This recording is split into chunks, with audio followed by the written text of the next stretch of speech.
Assalamualaikum warahmatullahi wabarakatuh. Alhamdulillahirrabbilalamin. Wabihi nasta'in ala umri dunya waddin. Wassalatu wassalamu ala ashrafil anbiya'i wal mursalin. Sayyidina Muhammadin wa ala alihi wa sahbihi ajma'in, amma ba'du.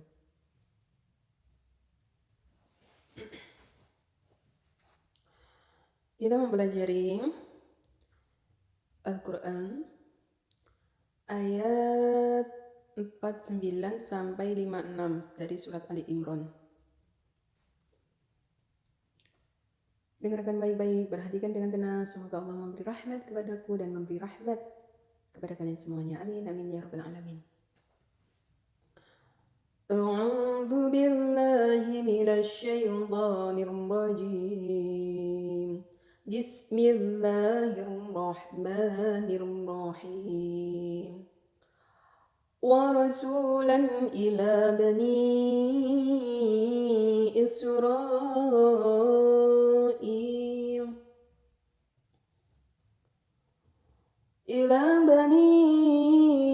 Israil anni qad ji'tukum bi ayatin min rabbikum anni akhluqu lakum min at-tini ka hay'ati at-tayri فأنفخ فيه فيكون طيرا بإذن الله وأبرئ الأكمه والأبرص وأحيي الموتى بإذن الله وأنبئكم بما تأكلون وما تدخرون في بيوتكم إن في ذلك لآية لكم إن كنتم مؤمنين ومصدقا لما بين يدي من التوراة ولأحل لكم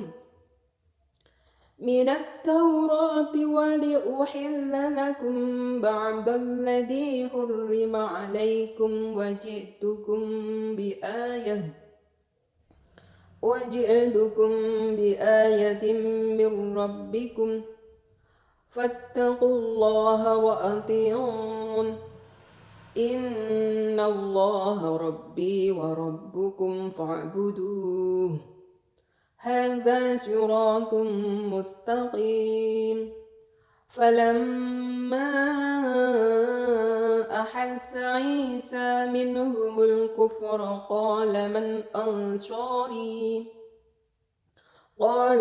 أنصاري إلى الله قال الحواريون نحن أنصار الله آمنا بالله واشهد بأننا مسلمون ربنا آمنا بما أنزلت واتبعنا الرسول فاكتبنا مع الشاهدين ومكروا ومكر الله والله خير الماكرين إذ قال الله يا عيسى إني متوفيك ورافعك إلي ومطهرك من الذين كفروا وجاعل الذين اتبعوك فوق الذين كفروا إلى يوم القيامة ثم إلي مرجعكم فأحكم بينكم فيما كنتم فيه تختلفون فأما الذين كفروا فأعذبهم عذابا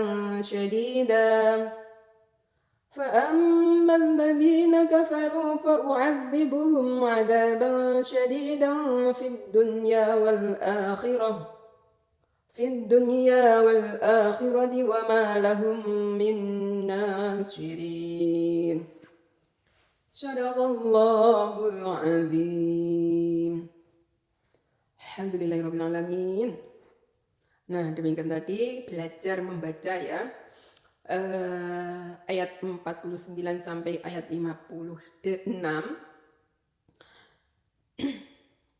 Nanti kita teliti lagi rekamannya.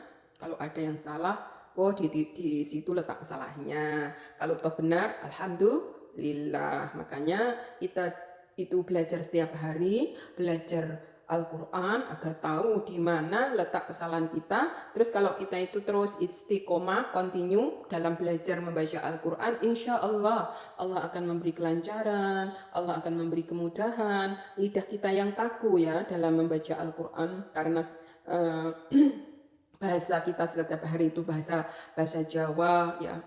Apalagi kalau berbahasa Indonesia ya agak kaku juga, karena berpikir dulu ya, oh ini seumpama bahasa Jawa ucapannya begini, kalau bahasa Indonesia ucapannya begini lah, kalau bahasa Arab seperti itu. Jadi kadang orang mengucapkan bahasa Arab itu salah satu shred gitu aja sudah menimbulkan makna yang berbeda.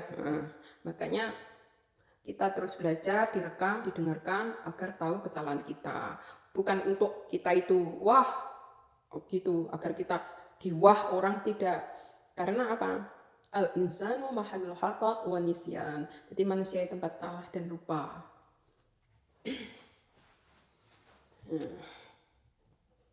Kita pelajari maknanya lagi ya.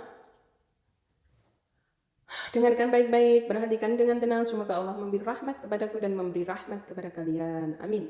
Ya Rabbal Alamin. 49. Yang dengan menyebut asma Allah yang maha pengasih lagi maha penyayang. Aku berlindung kepada Allah dari godaan syaitan yang terkutuk dengan menyebut nama Allah yang maha pengasih lagi maha penyayang. Gitu loh maksudnya. Gitu aja sudah lupa ya. 49. Dan sebagai Rasul kepada Bani Israel yang berkata kepada mereka, sesungguhnya aku telah datang kepadamu dengan membawa sesuatu tanda mukjizat dari Tuhanmu, yaitu aku membuat untuk kamu dari tanah terbentuk burung.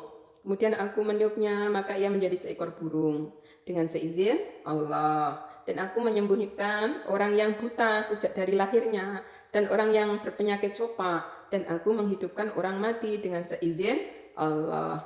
Dan aku kabarkan kepadamu apa yang kamu makan dan apa yang kamu simpan di rumahmu. Sesungguhnya pada yang demikian itu adalah suatu tanda kebenaran kerasulanku bagimu, jika kamu sungguh-sungguh beriman. Nah, jadi kaumnya Nabi Isa itu kan Bani Israel ya. Kaumnya Nabi Isa itu Bani Israel. Dan ini menerangkan tentang kisah putra Maryam ya. Jadi Allah mengajarkan kepada Nabi Isa itu kitab-kitab ya, hikmah, Taurat dan Injil. Jadi Nabi Isa walaupun dia menerima wahyu Injil, tapi dia itu orang-orang sekitarnya, orang-orang yang mendidiknya, orang-orang guru-gurunya itu yang mengikuti Taurat, otomatis Nabi Isa pun juga mengikuti Taurat ya, seperti Nabi Zakaria itu ya juga masih pakai Taurat, Nabi Yahya itu pakai Taurat, lah Siti Maryam juga pakai Taurat. Jadi Nabi Isa walaupun dia diturunkan kitab Injil, tetapi masih bersambung dengan kitab sebelumnya yang masih murni, yaitu mentauhidkan Allah. Itulah ya sambung sinambung para utusan Allah ya. Mereka diutus di bumi itu memang untuk memperjuangkan tauhid, kalimah Allah la ilaha illallah ya. Jadi mereka jadi utusan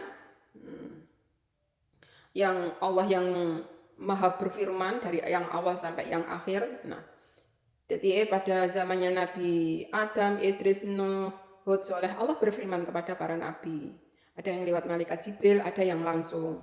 Yang langsung itu siapa? Nabi Musa alaihi salam. Nah, jadi para nabi itu memang diberi mukjizat. Salah satunya itu ya membuat burung ya dari tanah liat, kemudian ditiupnya dengan izin Allah, bismillahirrahmanirrahim, ngono wis dadi burung. Nah, terus dengan izin Allah ya, jenengan wong itu nggak bisa dengan sendirinya kalau tidak Allah yang membuat. Nah, pada zamannya Nabi Soleh yang ngono, unta keluar dari batu malahan ya. Kun fayakun, kalau dengan izin Allah ya keluarlah ya unta itu dari batu. Ngono ya. Jadi Nabi Isa padahal lemah kuwi cuma dibentuk burung ngono ya. Dengan izin Allah burung kuwi langsung jadi apa? Burung yang sesungguhnya dengan izin Allah. Nah, tanpa perantara bapak dan ibu. Nah, kalau Allah menjadikan kun fayakun ya jadi dengan izin Allah, bukan Nabi Isa sendiri yang membuat, tapi dengan izin Allah. Allah yang telah berkehendak menjadikan burung itu. Begitu juga Nabi Adam alaihissalam dari tanah, ketika kun fayakun jadilah jadi Adam ya jadi seperti itu. Tapi Allah yang menjadikan, bukan malaikat, bukan yang lainnya, tapi Allah. Jadi manusia hanya sebagai lantaran. Terus menyembuhkan apa? Menyembuhkan orang sopak sakit, terus bisa apa? Menghidupkan orang mati. Jadi ini semuanya mukjizat-mukjizat itu pernah dikuasai oleh Nabi selain Nabi Isa juga. Kayak Nabi Musa ya iso menghidupkan orang mati. Nah, pada zaman itu tentang fitnah mempitnah, tentang tuduh menuduh, tentang membunuh orang Terus akhirnya mayat kuwi dihidupkan kembali dengan pukulan apa? Dengan buntut sapi ya. Di dalam surat Al-Baqarah kan diterangkan. Kuwi bisa hidup. Bukan buntut sapi kuwi sing bisa menghidupkan, tetapi mukjizat dari Allah, mayat yang sudah jadi tulang belulang hidup kembali ya, bisa bicara dan menerangkan apa yang terjadi. Nah, jadi bukan hanya di zamannya Nabi Isa, jadi Nabi Musa pun juga bisa. Terus menyembuhkan orang buta ya sejak lahir. Bukan Nabi Isa saja yang bisa, nabi-nabi sebelumnya juga bisa. Seperti Nabi Nuh itu loh. Nah, Nabi Nuh kuwi ya mempunyai mukjizat kuwi. Orang sakit bisa jadi sembuh. Nah, terus Nabi siapa lagi? Nabi Muhammad ya bisa menyembuhkan orang yang sakit matanya. Terus siapa lagi? Jadi mukjizat itu dilakukan bukan hanya Nabi Isa saja, bahkan bukan nabi, bukan rasul, kalau dia mempunyai karomah ya, mempunyai keistimewaan, iso menyembuhkan penyakit dengan izin Allah. Cuma dibacakan Fatihah gitu aja bisa menyembuhkan penyakit. Itu pada zaman Wali Songo ya. Itu mempunyai karomah yang banyak. Pada zamannya Wali Songo menyebarkan agama Islam di Nusantara ya. Banyak karomah yang dimiliki, menolong rakyat kecil ya dengan karomahnya, mengobati orang sakit dengan karomahnya, dengan izin Allah. Tapi ini adalah seorang rasul ya, Nabi Allah, itu namanya mukjizat. Yang terjadi pada orang biasa itu jenenge karomah. Terjadi pada nabi dan rasul kayak iki mang diterangne, bisa menghidupkan orang mati, bisa mengetahui makanan setiap warga itu apa, masak apa dan sebagainya diketahui. Itulah mukjizat Nabi Isa alaihissalam yang dimiliki oleh Nabi Muhammad juga. Kalau Nabi Isa bisa membelah lautan, Nabi Muhammad bisa membelah bulan, malah lebih canggih. Maksudnya lebih kalau membelah lautan itu kan ya ibaratnya masih bisa menyentuh. Dan Nabi Muhammad itu loh membelah bulan di tangannya itu loh, bagaimana bisa membelah bulan. Lawang sakjane itu bukan Nabi Muhammad yang membelahnya, tapi Allah. Begitu juga Nabi Musa itu membelah lautan, bukan Nabi Isa yang, bukan tongkatnya juga, tapi Allah lah yang membelah gitu loh. Itu namanya mukjizat yang terjadi pada Nabi dan Rasul. Lah, apalagi mukjizat Nabi Idris bisa melihat apa? Surga dan neraka. Nabi Muhammad pun juga waktu Isra Mi'raj diperlihatkan surga dan neraka. Terus Nabi Isa bisa berbicara dengan binatang. Dan Nabi Muhammad itu bisa berbicara dengan batu. Batu itu bisa diajak bicara. Nah, jadi apa yang dimiliki mukjizat nabi-nabi sebelumnya itu dimiliki Nabi Muhammad Shallallahu Alaihi Wasallam. Karena apa? Yang mukjizat itu kan aslinya kan ya Allah ya yang berkehendak. Cuma Rasul dan Nabinya sebagai lantaran gitu loh. Sudah paham insya Allah ya. Sekarang 50. Dan aku datang kepadamu membenarkan Taurat yang datang sebelumku. Nah, ini Nabi Isa membenarkan Taurat sebelumnya ya, yang dibawa oleh Nabi Musa. Dan untuk menghalalkan bagimu sebagian yang telah diharamkan untukmu. Dan aku datang kepadamu dengan membawa suatu tanda mukjizat dari Tuhanmu. Karena itu bertakwalah kepada Allah dan taatlah kepadaku. Nah, itu syariatnya Nabi Isa alaihissalam pada zamannya masih Nabi Isa masih hidup, terus masih diberi firman Allah ya, lewat malaikat Jibril ya. Ruhul Kudus itu malaikat Jibril. Itu yang diperjuangkan itu ya tauhid, kalimat tauhid, pokoknya sampai manut aku lah. Maksudnya Nabi Isa itu kan dapat tuntunan dari Allah lewat malaikat Jibril, dan oleh manut Nabi Isa berarti kui manut tuntunan ajaran yang dibawa malaikat Jibril dari Allah. Ya, seperti Nabi Muhammad mengakui sekarang ikutlah aku dan ikuti Allah dan ikutlah aku, maksudnya dalam arti syariatnya, ajarannya, sunah-sunahnya, suri tauladannya mengikuti Rasulullah. Begitu juga pada zaman Nabi Isa ya, umatnya dakwain yang umatnya yang nukwi ikutlah Nabi Isa, apa yang diperintah nih kon menyembah Allah ya ikuti kon menyembah Allah, maksudnya. Nomor 151, sesungguhnya Allah Tuhanku dan Tuhanmu, karena itu sembahlah Dia, inilah jalan yang lurus. Nah, itu perintahin Nabi Isa.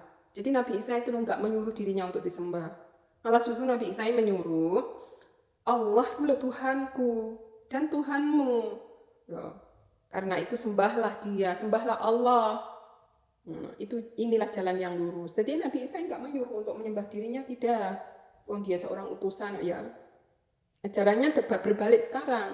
Nabi Isa malah dihulu-hulukan, diderajakan sebagai Tuhan. Itu kan ya ibaratnya cara Nabi Isa urip ngono ya dijentus-jentusne wae ngono. Woi piye to wong ajaran sing lurus kok bengkok nih. Aku ora ngutus awakmu nyembah aku. Aku ini malah justru ngutus Gusti Allah kuwi lho Tuhanku dan Tuhanmu. Sembahlah Allah saja, ojo mbok sembah aku. Aku cuma manusia, cara cek urip paling ngomong ngono jelas ning ngono ya. Tapi suatu saat nanti Allah memerintahkan Nabi Isa turun ke bumi untuk menjelaskan ya sing dibengkokkan masalahnya kok dunia ini diterangkan wong wis diterang nih koyo ngono cek panggah gak dipercayai Al-Qur'an ini. Ikilah ucapan Nabi Isa pada zamannya yang disampaikan kepada Nabi Muhammad lewat malaikat Jibril. Nah, inilah ajaran yang sesungguhnya. Jadi bukan Nabi Isa bukan mengutus aku sembahan, tidak. Itu kesombongan no. Dan Nabi Isa itu jauh dari kesombongan. Nah, gitulah. Jadi memutar balikkan fakta. Sekarang 52. Maka tatkala Isa mengetahui keingkaran mereka, Bani Israel, berkatalah dia. Jadi berkata apa ya? Ngerti bahwa Nabi Isa itu ngerti sifatnya Bani Israel itu tukang ingkar, tulang menyalahi hukum. Memang sih cerdas, tapi nggak terarah. Nah, itulah sifat Bani Israel. Nabi Isa pun juga mengetahui. Jadi perkataan Nabi Isa bagaimana? Siapakah yang akan menjadi penolong-penolongku untuk menegakkan agama Allah? Tanya Nabi Isa. Para hawariyin, sahabat-sahabat setia menjawab, sahabat Nabi Isa yang setia menjawab, kamilah penolong-penolong agama Allah. Kami beriman kepada Allah dan saksikanlah bahwa sesungguhnya kami adalah orang-orang yang berserah diri.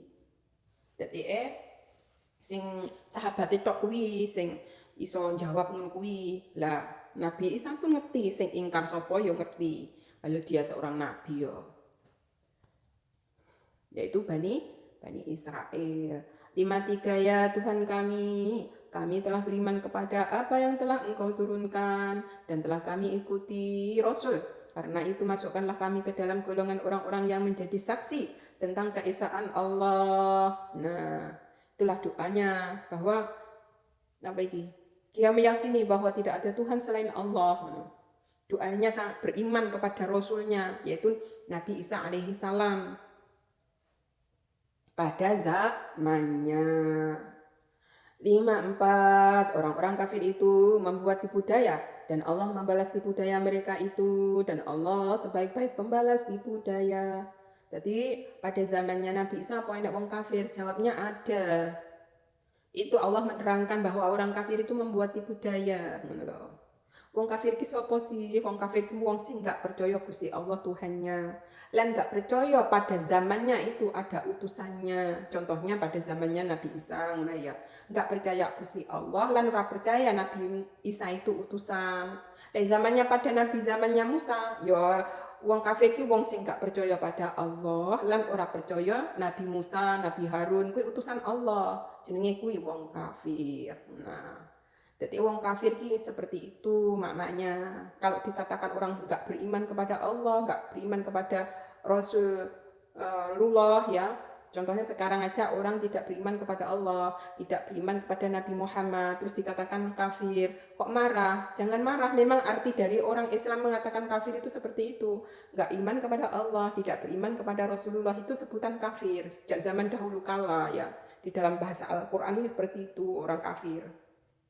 Jadi jangan marah. Kesannya kata mereka non-Islam ya, yang bukan Islam disebut kafir itu kesannya jahat. Ingat, orang kafir itu ada dua, ada orang kafir yang memusuhi dan ada orang kafir yang tidak memusuhi. Jadi sebutan kafir itu orang yang tidak mempercayai Allah dan tidak mempercayai utusan Allah Nabi Muhammad SAW itu disebut kafir.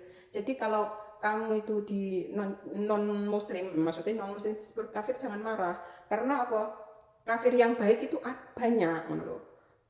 Kafir baik, ada kafir yang tidak baik, yang memusuhi. Jadi kafir tidak baik. Selalu membuat tipu daya, membuat permusuhan. Nah, jadi itu orang kafir terus yang memusuhi umat Islam. Sekarang 55, ingatlah ketika Allah berfirman, wahai Isa, sesungguhnya aku akan menyampaikan kamu kepada akhir ajalmu. Nah, jadi Nabi Isa pun juga mempunyai ajal mati.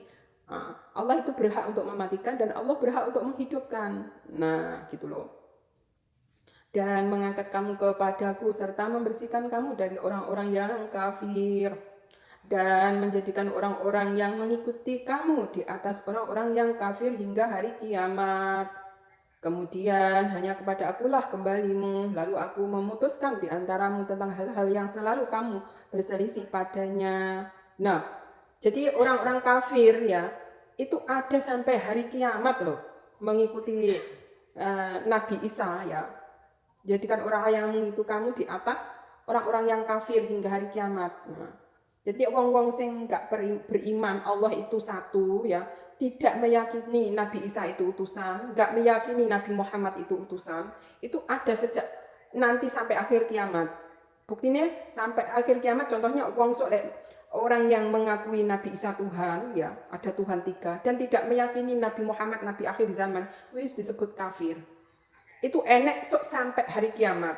Jadi orang Islam itu jangan bersedih, itu sudah diberitakan oleh Allah bahwa orang yang meyakini Nabi Isa itu Tuhan. Jadi ada Tuhan Bapak, Tuhan Ibu, Tuhan Anak. Terus berarti dia tuh nggak mengikuti Allah tauhid toh, wis keluar ya dari real apa ketauhidan, wis bukan ajaran Allah.